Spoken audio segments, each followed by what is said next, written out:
Story 3 of Christmas Eve and Christmas Day, 10 Christmas Stories by Edward Everett Hale. Story 3, Alice's Christmas Tree. Chapter 1. Alice McNeil had made the plan of this Christmas tree all by herself and for herself. She had a good estimate of those manufactured trees which hard-worked Sabbath schools get up for rewards of merit for the children who have been regular, and at the last moment have saved attendance tickets enough. Nor did Alice McNeil sit in judgment on these. She had a due estimate of them. But for her Christmas tree she had two plans not included in those more meritorious buddings and bourgeoning of the winter. First, she meant to get it up without any help from anybody. And secondly, she meant that the boys and girls who had anything from it should be regular laners and by-wayfarers. They were to have no tickets of respectability. They were not in any way to buy their way in. But for once, those were to come in to a Christmas tree who happened to be ragged and in the streets when the Christmas tree was ready. So Alice asked Mr. Williams, the minister, if she could have one of the rooms in the vestry when Christmas Eve came. And he, good saint, was only too glad to let her. He offered gently his assistance in sifting out the dirty boys and girls, intimating to Alice that there was dirt and dirt, and that even in those lowest depths which she was plunging into, there were yet lower deeps which she might find it wise to shun. But here Alice told him frankly that she would rather try her experiment fairly through. Perhaps she was wrong, but she would like to see that she was wrong in her own way. Anyway, on Christmas Eve she wanted no distinctions. That part of her plan went bravely forward. Her main difficulty came on the other side, that she had too many to help her. She was not able to carry out the first part of her plan, and make or buy all her presents herself. For everybody was pleased with this notion of a truly Catholic or universal tree, and everybody wanted to help. Well, if anybody would send her a box of dominoes, or a jackknife, or an open-eye, shut-eye doll, who was Alice to say it should not go on the tree? And when Mrs. Hesperides sent round a box of Fayal oranges, who was Alice to say that the children should not have oranges? And when Mr. Gorham Parsons sent in well-nigh a barrel full of Hubbardson Nonsuch apples, who was Alice to say they should not have apples? So the tree grew and grew, and bore more and more fruit, till it was clear that there would be more than 80 reliable presents on it, besides apples and oranges, almonds and raisins galore.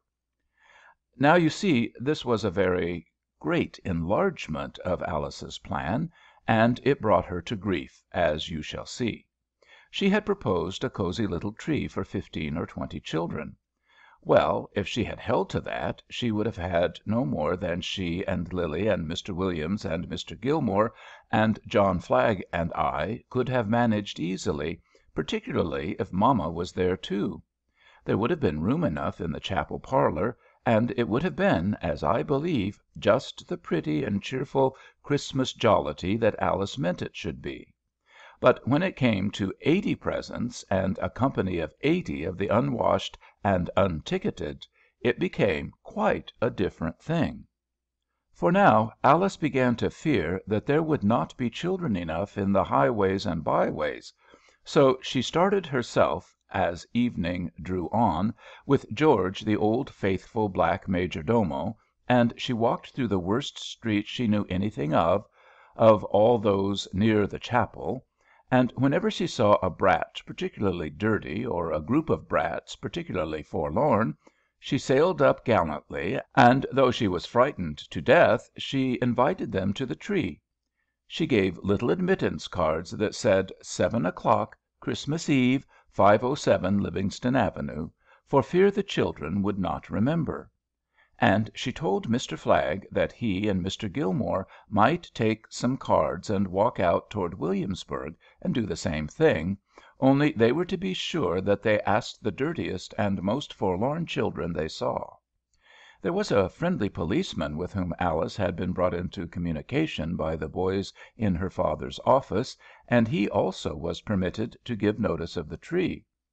But he was also to be at the street door, armed with the strong arm of the people of New York, and when the full quota of 80 had been admitted, he was to admit no more. Ah me! My poor Alice issued her cards only too freely. Better indeed, it seemed, she had held to her original plan, at least she thought so, and thinks so to this day. But I am not so certain. A hard time she had of it, however.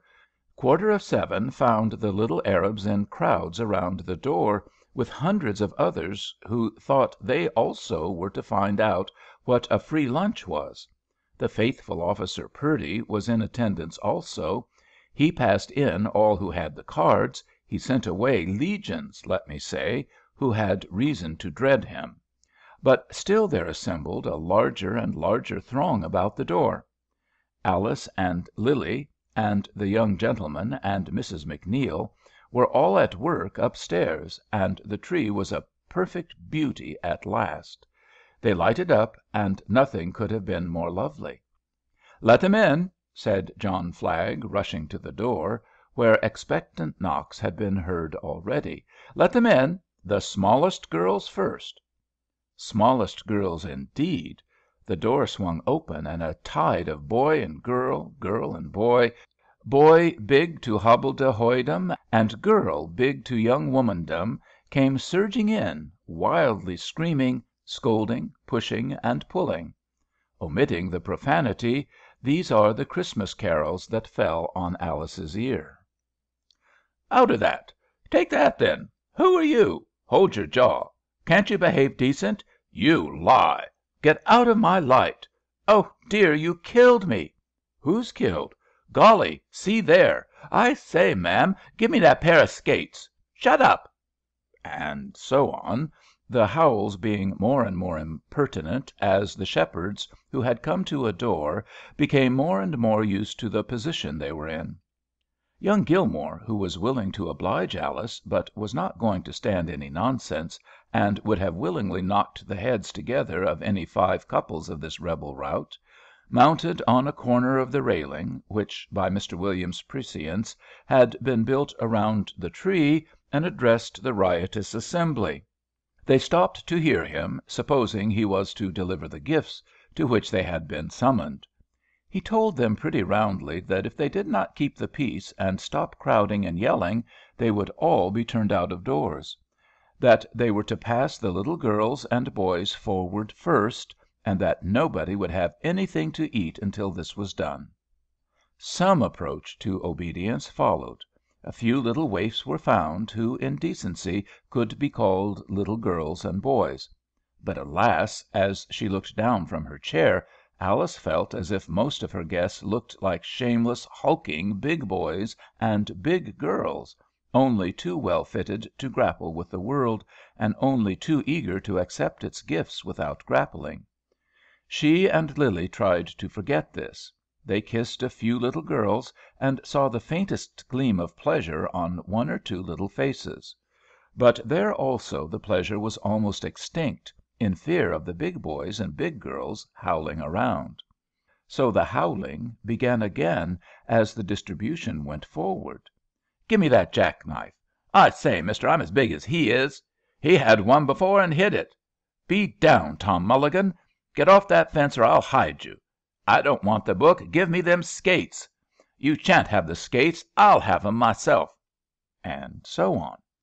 John Flagg finally knocked down Tom Mulligan, who had squeezed round behind the tree in an effort to steal something, and had the satisfaction of sending him bellowing from the room, with his face covered with blood from his nose.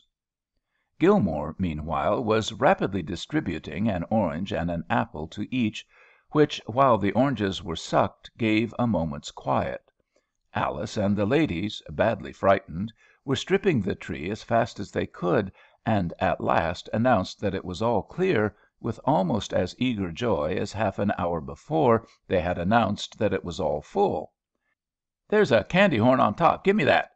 Give me that little apple. Give me the old sheep. Hurrah for the old sheep!" This of a little lamb which had been placed as an appropriate ornament in front. Then began a howl about oranges. "I want another orange. Bill's got some, and I've got none. I say, mister, give me an orange." To which Mister replied by opening the window and speaking into the street, "I say, Purdy, call 4 officers and come up and clear this room." The room did not wait for the officers. It cleared itself very soon on this order, and was left a scene of wreck and dirt. Orange peel trampled down on the floor, cake thrown down and mashed to mud, intermixed with that which had come in on boots, and the water which had been slobbered over from hasty mugs, the sugar plums which had fallen in scrambles, and little sprays of green, too, trodden into the mass, all made an aspect of filth like a market sidewalk. And poor Alice was half crying and half laughing. Poor Lily was wholly crying. Gilmore and Flagg were explaining to each other how gladly they would have thrashed the whole set. The thought uppermost in Alice's mind was that she had been a clear, out-and-out fool. And that probably is the impression of the greater part of the readers of her story, or would have been the impression of any one who only had her point of view. Chapter 2. Perhaps the reader is willing to take another point of view. As the group stood there talking over the riot, as Mrs. McNeil called it, as John Flagg tried to make Alice laugh by bringing her a half piece of frosted pound cake, and proving to her that it had not been on the floor, as she said, her eyes streaming with tears, "I tell you, John, I am a fool, and I know I am, and nobody but a fool would have started such a row." As all this happened, Patrick Crehore came back for his little sister's orange, which he had wrapped in her handkerchief and left on one of the book racks in the room. Patrick was alone now, and was therefore sheepish enough, and got himself and his orange out of the room as soon as he well could. But he was sharp enough to note the whole position, and keen enough to catch Alice's words as she spoke to Mr. Flagg. Indeed, the general look of disappointment and chagrin in the room, and the contrast between this filthy ruin and the pretty elegance of half an hour ago, were distinct enough to be observed by a much more stupid boy than Patrick Crehore. He went downstairs and found Bridget waiting, and walked home with the little toddler, meditating rather more than was his wont on Alice's phrase, "I tell you I am a fool." Meditating on it, he hauled Bridget up 5 flights of stairs and broke in on the little room, where a table spread with a plentiful supply of tea, baker's bread, butter, cheese, and cabbage waited their return. Jerry Crehore, his father, sat smoking, and his mother was tidying up the room. "And had ye a good time, me darlin'? And you've brought home your orange, and a doll, too, and mittens, too, and what did you have, Pat?" So Pat explained, almost sulkily, that he had a checkerboard and a set of checkermen, which he produced, but he put them by as if he hated the sight of them, and for a minute dropped the subject while he helped little Biddy to cabbage. He ate something himself, drank some tea, and then delivered his rage with much unction, a little profanity, great incoherency, but to his own relief. "It's a mean thing, it is, all of it," said he. "I'll be hanged, but it is. I dunno who the lady is, but we've made her cry bad. I know that. And the boys acted like Nick. They knew that as well as I do. The man there had to knock one of the fellows down, bedad, and served him right, too. I say the fellows fought and hollered and stole, and sure you'd thought you was driving pigs down the 8th Avenue, and I was as bad as the worst of 'em. That's what the boys did when a lady asked them to Christmas." "That was a mean thing to do," said Jerry, taking his pipe from his mouth for a longer speech than he had ever been known to make while smoking. Mrs. Crehore stopped in her dish-wiping, sat down, and gave her opinion. She did not know what a Christmas tree was, having never seed one or heerd o' one. But she did know that those who went to see a lady should show manners and behave like gentlemen, or not go at all. She expressed her conviction that Tom Mulligan was rightly served, and her regret that he had not two black eyes instead of one. She would have been glad indeed if certain Floyds and Sullivans and Flahertys, with whose names of baptism she was better acquainted than I am, had shared a similar fate. This oration, and the oracle of his father still more, appeased Pat somewhat, and when his supper was finished, after long silence, he said, "We'll give her a Christmas present, we will. Tom Mulligan and Bill Floyd and I will give it. The others shan't know. I know what we'll give her. I'll tell Bill Floyd that we made her cry." Chapter 3. After supper, accordingly, Pat Crehore repaired to certain rendezvous of the younger life of the neighbourhood, known to him, in search of Bill Floyd. Bill was not at the first, nor at the second, there being indeed no rule or principle known to men or even to archangels by which Bill's presence at any particular spot at any particular time could be definitely stated. But Bill also, in his proud free will, obeyed certain general laws, and accordingly Pat found him inspecting, as a volunteer officer of police, the hauling out and oiling of certain hose at the house of a neighbouring hose company. "Come here, Bill. I got something to show you."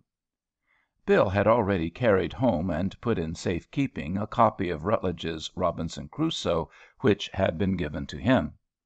He left the hose inspection willingly, and hurried along with Pat past many attractive groups, not even stopping where a brewer's horse had fallen on the ground, till Pat brought him in triumph to the gaudy window of a shoe shop, lighted up gaily, and full of the wares by which even shoe shops lure in customers for Christmas. "See there," said Pat, nearly breathless, and he pointed to the very centre of the display, a pair of slippers made from bronze gilt kid, and displaying a hideous blue silk bow upon the gilding. For what class of dancers or of maskers these slippers may have been made, or by what canon of beauty, I know not. Only they were the centre of decoration in the shoe shop window. Pat looked at them with admiration, as he had often done, and said again to Bill Floyd, "See there, ain't them handsome?" "Golly," said Bill, "I guess so." "Bill, let's buy them little shoes and give 'em to her." "Give 'em to who?" said Bill, from whose mind the Christmas tree had for the moment faded, under the rivalry of the hose company, the brewer's horse, and the shop window. "Give 'em to who?" "Why, her. I don't know who she is. The gal that made the the tree, you know, and give us the oranges where old Purdy was. I say, Bill, it was a mean dirty shame to make such a row there when we was bid to a party, and I want to make the gal a present, for I see her crying, Bill, crying 'cause it was such a row." Again I omit certain profane expressions which did not add any real energy to the declaration. "They is handsome," said Bill meditatingly. "Ain't the blue ones handsomest?" "No," said Pat, who saw he had gained his lodgment, and that the carrying his point was now only a matter of time. "The gold ones is the ones for me. We'll give 'em to the gal for a Christmas present, you and I and Tom Mulligan." Bill Floyd did not dissent, being indeed in the habit of going as he was led, as were most of the rebel rout with whom he had an hour ago been acting. He assented entirely to Pat's proposal. By Christmas both parties understood that the present was to be made before Twelfth Night, not necessarily on Christmas Day. Neither of them had a penny, but both of them knew perfectly well that whenever they chose to get a little money they could do so. They soon solved their first question as to the cost of the coveted slippers. True, they knew, of course, that they would be ejected from the decent shop if they went in to inquire, but by lying in wait they soon discovered Delia Sullivan, a decent-looking girl they knew, passing by, and having made her their confidante so far that she was sure she was not fooled, they sent her in to inquire. The girl returned to announce, to the astonishment of all parties, that the shoes cost $6. "Whew!" cried Pat. "$6 for them are! I bought my mother's new overshoes for $1." But not the least did he bate of his determination, and he and Bill Floyd went in search of Tom Mulligan. Tom was found as easily as Bill, but it was not so easy to enlist him. Tom was in a regular corner liquor store with men who were sitting, smoking, drinking, and telling dirty stories. Either of the other boys would have been whipped at home if he had been known to be seen sitting in this place, and the punishment would have been well bestowed. But Tom Mulligan had had nobody thrash him for many a day, till John Flagg had struck out so smartly from the shoulder. Perhaps, had there been some thrashing as discriminating as Jerry Flaherty's, it had been better for Tom Mulligan. The boys found him easily enough, but, as I said, had some difficulty in getting him away. With many assurances, however, that they had something to tell him and something to show him, they lured him from the shadow of the comfortable stove into the night. Pat Crehore, who had more of the tact of oratory than he knew, then boldly told Tom Mulligan the story of the Christmas tree as it passed after Tom's ejection. Tom was sour at first, but soon warmed to the narrative, and even showed indignation at the behaviour of boys who had seemed to carry themselves less obnoxiously than he did. All the boys agreed that but for certain others who had never been asked to come, and ought to be ashamed to be there with them as were, there would have been no row. They all agreed that on some suitable occasion unknown to me and to this story they would take vengeance on these Tidds and Sullivans. When Pat Crehore wound up his statement by telling how he saw the ladies crying and all the pretty room looking like a pigsty, Tom Mulligan was as loud as he was in saying that it was all wrong, and that nobody but blackguards would have joined in it, in particular such blackguards as the Tidds and Sullivans above alluded to. Then to Tom's sympathizing ear was confided the project of the gold shoes, as the slippers were always called in this honourable company. And Tom completely approved. He even approved the price. He explained to the others that it would be mean to give to a lady anything of less price. This was exactly the sum which recommended itself to his better judgment. And so the boys went home, agreeing to meet Christmas morning as a committee of Ways and Means. To the discussions of this committee I need not admit you. Many plans were proposed. One, that they should serve through the holidays at certain ten-pin alleys known to them. One, that they should buy off Fogarty from his newspaper route for a few days. But the decision was that Pat, the most decent in appearance, should dress up in a certain Sunday suit he had, and offer the services of himself and two unknown friends of his as extra cork boys at Birnbaum's brewery, where Tom Mulligan reported they were working nights, that they might fill an extra order. This device succeeded.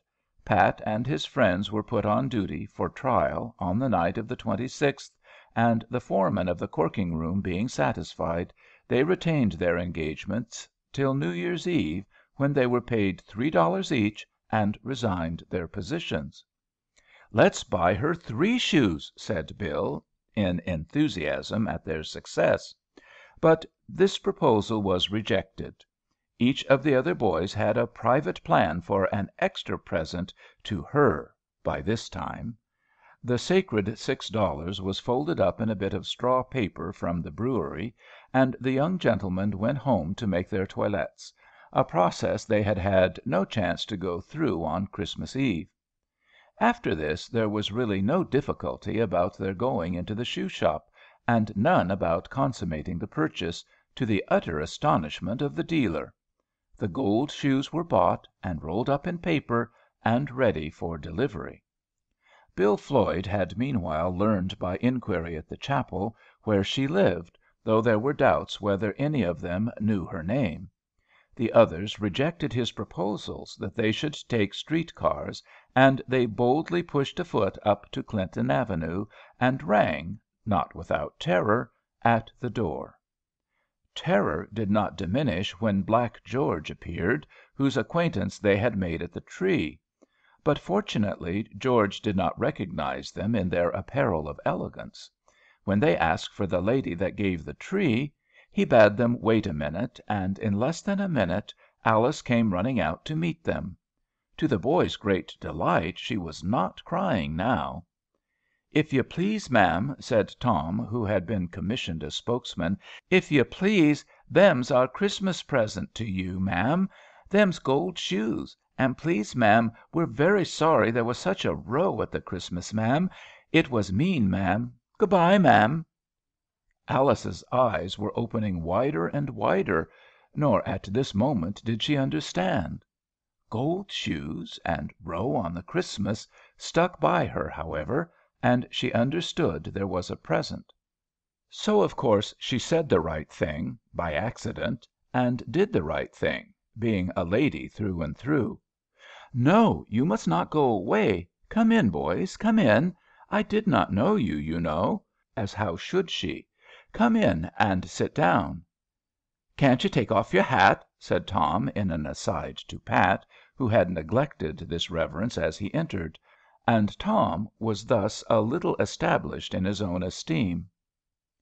And Alice opened the parcel, and had her presence of mind by this time, and, amazed as she was at the gold shoes, showed no amazement, nay, even slipped off her own slipper, and showed that the gold shoe fitted, to the delight of Tom, who was trying to explain that the man would change them if they were too small.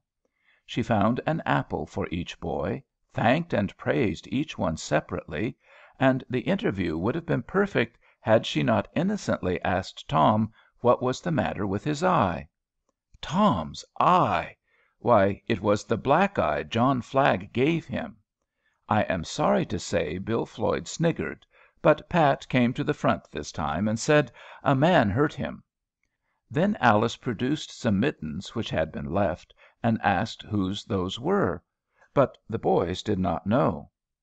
"I say, fellers, I'm going down to the writing school at the Union," said Pat, when they got into the street, and all of them being in the mood that conceals emotion. "I say, let's all go." To this they agreed. "I say, I went there last week Monday with Meg McManus. I say, fellers, it's a real good fun." The other fellows, having on the unfamiliar best rig, were well aware that they must not descend to their familiar haunts, and all consented. To the amazement of the teacher, these three hulking boys allied themselves to the side of order, took their places as they were bidden, turned the public opinion of the class, and made the Botany Bay of the school to be its quietest class that night. To his amazement, the same result followed the next night, and to his greater amazement the next. To Alice's amazement, she received on Twelfth Night a gilt valentine envelope, within which, on heavily ruled paper, were announced these truths: "Marm, the mittens were Nora Kilpatrick's. She lives in Water Street Place, behind the Lager Brewery. Yours to command, William Floyd, Thomas Mulligan, Patrick Crehore." The names, which they could copy from signs, were correctly spelled. To Pat's amazement, Tom Mulligan held on at the writing school all winter. When it ended, he wrote the best hand of any of them. To my amazement, one evening when I looked in at Longman's, 2 years to a day after Alice's tree, a bright, black-eyed young man, who had tied up for me the copy of Masson's Milton, which I had given myself for Christmas present, said, "You don't remember me." I owned innocence. "My name is Mulligan, Thomas Mulligan. Would you thank Mr. John Flagg, if you meet him, for a Christmas present he gave me 2 years ago at Miss Alice McNeil's Christmas tree. It was the best present I ever had, and the only one I ever deserved." And I said I would do so. I told Alice afterward never to think she was going to catch all the fish there were in any school. I told her to whiten the water with ground bait enough for all, and to thank God if her heavenly fishing were skillful enough to save one. End of Story 3